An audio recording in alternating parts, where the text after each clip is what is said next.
Space Better Health with your host Saima, a space where clarity meets leadership and heart meets hustle. Tonight we're exploring the future of conscious leadership with Charley Johnson, former president of the Pay It Forward Foundation, business owner, and now a pioneer of transformative role in corporate culture. The Chief Consciousness Officer with decades of business, service, and spiritual study behind him. Charlie is leading a quiet revolution, one where companies prioritize awareness, integrity, and emotional well being just as much as profit. So, Charlie, Chief Consciousness Officer, is such a powerful title. So, what does it truly mean, and how does it? Everything is consciousness. Consciousness has been in business forever, since the beginning. Basically, what a chief consciousness officer is going to do is they're going to bring to the awareness that comment has been there, because all companies have been doing is they've been using the mind, right? The mind is just the middleman. The middleman's very limited. It's very restricted. It's incredibly biased. It's conditioned, and it's full. This resource of consciousness, which you are, I am, everyone is, everything physical and non-physical, we all have access to it. It's who we are. We just don't know it. It's kind of like the wise fish swimming through the ocean. He swims by two young fish, and he says, "Hey boys, how's the water?" And the two young fish look at each other and say, "What's water?" That's consciousness. You and I, as we're doing this podcast, your listeners as they listen sometime down the road, we are swimming in consciousness. Everything is consciousness. Everything, humanity, every planet, all of it, everything, every thought you've ever thought, every piece of knowledge, everything's consciousness. So being aware of that, taking everyone from here to here, is what we need in business. We need to bring that awareness so we can reduce the conflict and the division, whether in business or outside of business, but inside of business specifically, because the conflict and division, the separating gap between employees and executives is widening. And someone's got to come in and help with that, be the bridge. So, how did your own journey through corporate life, nonprofit work, and spiritual study, inspire this vision? Well, just a combination of all three, right? Most people within business have had some type of corporate background. They've got 5, 10, 20, 30 years. The nonprofit showed me that the nonprofit world is just the tails to the heads of the for-profit world. And then the unique combination of spending time with a very enlightened individual and him stripping everything away is a unique set of skills that, instead of leaving the world behind, which most people who cross paths with someone like my teacher, they'll kind of leave corporate behind. They'll want to be spiritual. They'll want to meditate. They'll want to do something more aligned with their soul, which is perfectly fine. But we have separated out spirituality, thinking as if it's better. It's just different. It's just the heads to the tails of the religious coin. Religion, spirituality. Spirituality has become the newest religion. So instead of leaving the world behind, instead of separating myself from the world, separating myself from corporate America, even separating myself from spirituality, why not combine them?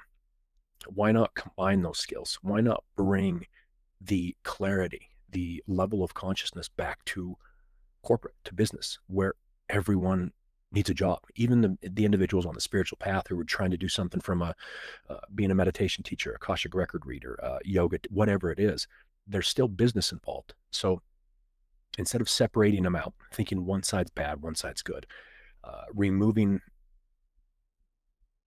the structure of what corporate America and corporate businesses around the world have been really good at and getting products out, combine them, bridge them. So instead of leaving the world behind, I wanted to bring that unique level of consciousness, unique level of awareness, and bring it back into business and help anyone from the secretary to customer service to mid-level managers all the way up to the CEO. Let them know they have access to consciousness, because in this realm, consciousness is not just spiritual, right? Most people hear that word and they think it's going to be about mindfulness. It's going to be about meditation. It's going to be about the wellness programs a lot of companies have implemented and don't really use. This is tactical. This is strategic. This is not coming into an organization and changing everything up. It's expanding the awareness of everyone involved so they can see things in a different manner, a less conflicted, less divided manner, so they can move forward with the systems we have in a better way. That's truly inspiring that, beautifully weaves experience and purpose into a powerful vision, Charlie. Now, you know, many might think that in business sounds, it sounds impractical. So, what tangible benefits have you seen it bring about? So again, so think about that. Um, the questions that are being asked about consciousness are from the level of the mind, right? Because that's all we know. All we know is the mind. The mind's divided. So we're going to continuously ask, in a sense, which these are great questions, the same question, in a sense, get the same answer, just in a different wording. So when you say, what is bringing consciousness to business? How is that going to help? Coming back to how we started this conversation, it's always been there. Basically, organizations have had a blank check and they cashed it for $100. If I had a blank check, I'd be cashing it for 100 million or a billion or whatever, right? These businesses are doing, some are doing good, some are doing well, some are doing not so good. It really doesn't matter. Take the full potential of every individual, any corporation, any organization, let them know that that blank check is still there, and start writing it for a bigger amount. Increase their potential. Again, we are using this very limited perception in this mind. What's water? Well, this is water. Consciousness is water. You can tap into that. For businesses, knowledge is structured in consciousness. We're consciousness. Everything we've ever learned, thought, read a book about, lectured about, listened to a podcast, had a teacher teach us, a mentor teach us, a family member, everything we've learned out there, third party, some other individual, is consciousness. We've limited it through this little filter, through this tiny perception, through our bias and conditioning. Now, this conversation, which I very much appreciate you allowing this to happen so your listeners can hear it, because this is how we get it out. Now, we let them know that they have access to everything, not just what they've learned, not just what they've taught, not just this limited perception. They can expand this. They can take this and expand. Everything is consciousness. So the question is, how can it not benefit business? How can the CEO not benefit his company by being more aware, having more clarity, having an expanded awareness? How can a C-suite executive, a mid-level manager, a customer service, how can anyone in the organization not benefit themselves in and out of the business, including the business itself, with clarity, with an expanded awareness? Once this is spoken about, you can't unhear it. The individual may not understand what consciousness is. They may still be biased against it, thinking it's only spirituality and they don't really care because they're religious. It doesn't matter. The seed of this discussion has been planted. You and I both know that the universe is the best gardener in the world. It's going to water it and it's going to grow. They're going to shift their perception. It's going to ask different questions. They're going to have different thoughts. They're going to maybe be curious about consciousness. And that's just how it grows. It's like a 21-year-old turning 22. 365 days later, you just naturally turn 22. There's no teacher involved. There's no motivation involved. You just naturally do that. That's the same thing with consciousness. And luckily, that's what's happening on this planet. This shift happening is consciousness. So it's naturally bringing everyone up to start thinking differently. And what better way than to help them understand that something they've always had access to, now they have access to it. Hmm. So, can you share a moment when consciousness made the difference between conflict and clarity in a business decision? Oh, absolutely. So uh, Ed and Susie don't like each other. Everything Ed says triggers Susie and vice versa. Come to find out, in America, come to find out, the political that everyone knows is a Democrat and a Republican. Ed's a Republican. Susie's a Democrat. They found that out through third parties, or they found that out through how they voted, whatever it is. So Ed is truly believes that the Republican Party is right and that the Democratic Party is ruining the world. Well, Susie believes the Democrats are right and that the Republican Party is ruining the world. A chief consciousness officer, in the neutrality, in understanding that they don't have a dog in the fight. They're not choosing sides. When this type of conversation is brought up to Ed and Susie separately in a very curious way, not in a judgmental way, when that is spoken openly by someone in my position, again, the seed's planted. Probably no one, no one has ever, there's always been someone that's either with them or against them. The Democrat agrees with Susie, the Republican agrees with Ed. It's always been that way for thousands of years. When someone comes up and says, hey, Ed, you do realize that Susie thinks you're just as wrong as you are, that you think she's wrong. That simple conversation seems incredibly simple, very childish, like it won't have an impact. It does. I've watched it time and time and time again. When someone brings that to their awareness, kind of like, hey, how's the water? And the fish like, what's water? When someone brings to your awareness a different understanding, a different perspective, something that minimizes division and conflict, it changes everything. Everything. So when you have someone inside the organization that's neutral, and that's the big key word here, has not chosen a side, is not lying about choosing a side, is not being inauthentic when you sit down with someone and say, oh, yeah, to each their own. I don't mind that you're Republican and I'm Democrat. Yes, you do. Because look at the world. Everyone chooses a side. Everyone thinks the other side is wrong. When you have that energy within you, people can feel that. And we're just lying to each other when we say it's okay the other side. It's not okay because there's so much division and conflict within organizations. You know, there's something deeply powerful about creating space for environment. Absolutely. And that's all you're doing is you're providing a space for every individual to be okay with who they are without trying to coerce them onto your side or without pushing them away because you're against them. That's key. Not many people are doing that nowadays. They say they are, but they're not. Now, you've spent 10 years with an enlightened teacher, so how has that spiritual foundation influenced the way you show up as a leader today?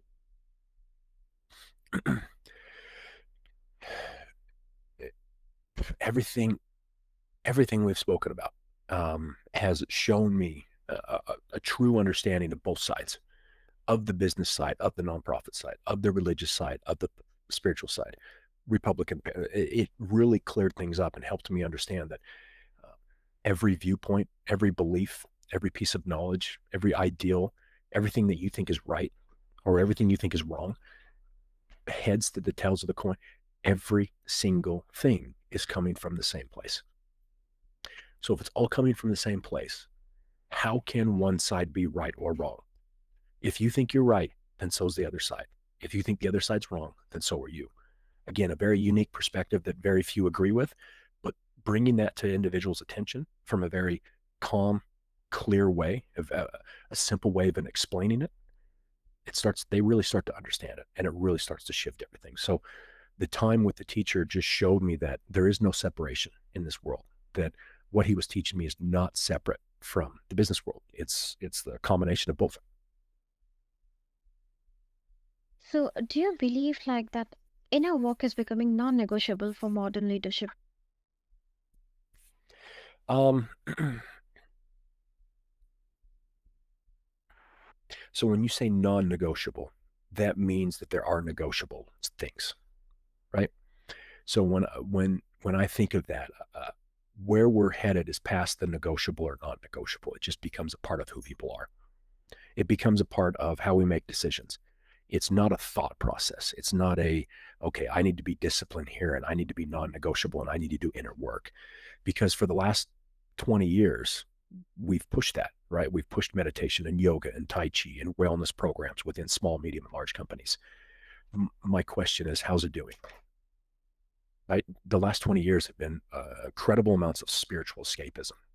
We did it, including myself, we did it for what we thought were the right reasons. Well, if that's the case, and all these people, including executives, have done so much inner work. They've done, ayahuasca retreats. They've done silent retreats. They've done wellness programs. They've began meditating. They've talked about mindfulness. My question always is, and I say this with all the kindness in my heart, how's it working? Like truly, like look at the world. Look how divided and conflicted we are. I would think that after 20 years of this aggressive spiritual path for so many people and companies in Silicon Valley and other parts of the world, really getting into meditation and Tai Chi, something you guys have been doing forever, doesn't seem to be really helping in a sense, right? So when we're left to our own devices, look what the world that we create. Luckily for us, consciousness is that invisible force that naturally takes us and raises our clarity. We don't need help, right? So that clarity that's being risen right now with the shift on this planet is pushing people to be different. It's pushing them to do inner work naturally. It's pushing them to look within inside themselves because inside themselves is what's creating so much conflict. So they're looking for that. I think more people naturally will just start doing that inner work, and that's going to help business as well. But having someone within the organization that can bring that to their attention can help them understand why they're feeling differently, thinking different thoughts. I think it's the next logical hire for every size business. Having someone on staff like me is going to be crucial, just like a CTO when technology took over business. Mm-hmm. It's like the future belongs to those who lead from wholeness, not just hustle, right? Yes, absolutely. Mhm. Now, what would a company look like and feel like if a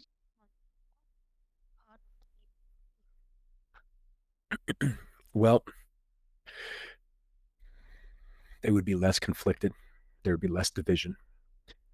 I would assume that HR would start hiring different individuals, higher consciousness individuals.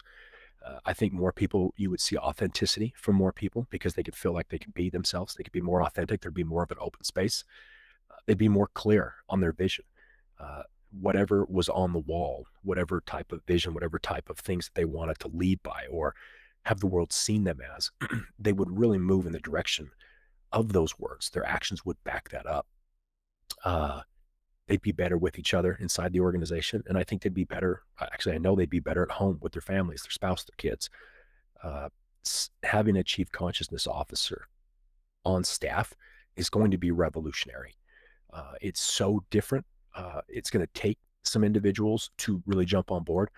But I know very soon, with how quickly time is speeding up, someone's going to make a major hire with this position. Hopefully, it's a decent sized company with some visibility. I hope it's me. And what I'd like to do is really start to show them, get into the trenches with them, show them on a day to day basis what this does when an individual like me is in the organization, at the watering hole, talking to customer service, in meetings, bringing the level of consciousness and clarity up. Maybe sometimes I'll say something, sometimes I'll just sit back and observe and create that space. But having someone with the business background that can help with uh, that understands their lingo, that understands there is a need to make profit, that understands the construct of capitalism, of business, is a necessity for our world, right? There's so many people that go to rallies against big businesses and capitalism and money and everything else, but they drove their car to that rally. The poster board they have up that says I hate something came from Walmart, which they don't like, but they still use. And the water bottle they have within their car that they're trying to get rid of plastic was bought on Amazon and brought and given to them same day. So it's this unique contradiction of this entire planet of how many people, very few people who fight against what they want to tear down are out in the woods hunting deer, living off the land. They're probably watching a podcast with Wi-Fi and a laptop. I mean, I'm not saying that's wrong. I don't have an issue with it. I'm just saying let's be aware of what's really going on. And I do agree there needs to be a better way that larger organizations go about business. I would assume having a chief consciousness officer on staff and really letting them loose in a sense because they really won't be able to be controlled with their consciousness is going to impact things, legitimately impact things immediately and very profoundly.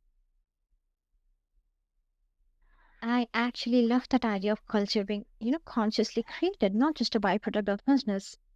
No, yep, absolutely agree. That's a more natural, holistic thing. Again, wellness programs in the past 20 years were kind of forced upon companies. A lot of times they didn't want to put it in the budget. A lot of times they did it because they got in trouble for something. And then a lot of times people had their heart in the right place, but the employees didn't engage with it because they thought it was spiritual and maybe they were super religious and they thought it was against their religion. We need to go about this in a more authentic way. And the chief consciousness officer is going to come in and actually bring clarity to wellness programs. They won't be about the wellness program. It won't be another mindfulness meditation. But whatever they have in place, they'll help give clarity to the employees, to the executives of what the wellness program could and should be. They're going to bring clarity to every aspect of the business. Now, for listeners who are like business owners or team leaders, what's one way they can start embodying this role, even if they don't have the title? Well, if they're watching your podcast, the information that you have so kindly allowed to get out into the world, just listening to this is going to shift things, right? Because that's how we learn something, we read something, it naturally gets put into our conditioning, gets put into our mind, into our consciousness, and it naturally comes out. So they can read up on consciousness, read up on it, do a Google search, find some books on it, understand what it is, right? Understand what it's not, understand the difference between consciousness and the mind. I'm sure with this video, you'll put my contact information. If you feel like reaching out, I'll send you she will have my email on there, my LinkedIn. You can see a lot of stuff on my LinkedIn about what this position is and what it's not, how you can implement it within your organization. You know, if you guys don't have, you can't hire a CCO right now, but just understanding this information, letting it sink in, not being restricted to it or resistant to it, it'll naturally start to bleed into your business, into your teams, into your employees. That's noteworthy. Thank you, Charlie Johnson, for planting the seeds of a more conscious business world. Your vision reminds us that leadership isn't just about results, it's about presence, purpose, and how we choose to show up. And for all our listeners, follow Charlie's journey and explore what it means to lead with consciousness, because the future of work is rooted in inner awareness. Until next time, lead from within, build with intention, and let consciousness guide the way.